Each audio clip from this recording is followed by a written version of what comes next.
আসসালামু আলাইকুম। আজকে রেসিপিতে থাকছে ক্যারামেল চা। তো প্রথমে আমি একটা হাঁড়িতে নিয়ে নিলাম 4 চামচে করে 3 চা চামচ চিনিটা নেড়ে চেড়ে মিশিয়ে নিচ্ছি। চুলার আঁচটা মিডিয়াম হিটে রেখে আমি ক্যারামেল তৈরি করে নিব। চুলার আঁচটা খুব বেশি বাড়ানো যাবে না, তাতে আমাদের ক্যারামেলটা পুড়ে যাবে, খেতে ভালো লাগবে না, তিতা তিতা লাগবে। যখন এরকম সুন্দর একটা কালার আসবে তখন দিয়ে দিব পানি। আমি চায়ের কাপে 2 কাপ পানি দিয়ে দিচ্ছি। Emu cooking.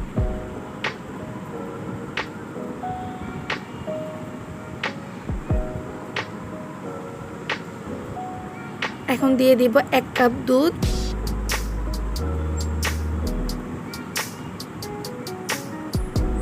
যখন দুধটা ফুটতে শুরু করবে তখনই দিয়ে দিব চা পাতা।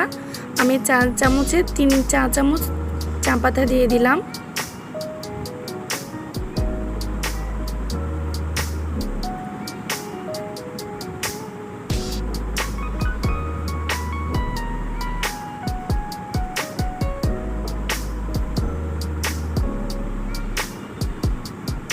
এখন নেড়ে চেড়ে মিশিয়ে নিচ্ছি।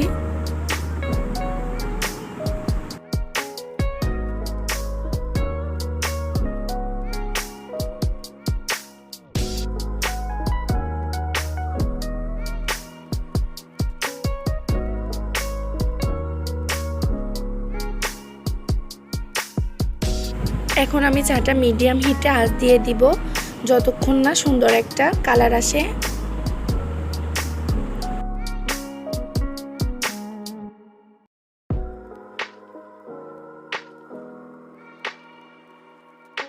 দেখতেই পাচ্ছেন আমাদের চায়ের কালারটা অনেক সুন্দর হয়েছে, তার মানে আমাদের চাটা রেডি।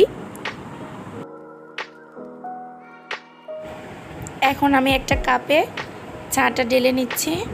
আপনারা চাইলে যখন ইচ্ছা তখন এই চাটা বানিয়ে খেতে পারবেন। যাদের চা খুব বেশি ভালো লাগে তারা অবশ্যই ট্রাই করবেন, আর আমার চ্যানেলটা সাবস্ক্রাইব করবেন। যদি খুব বেশি ভালো লেগে থাকে একটা লাইক করবেন।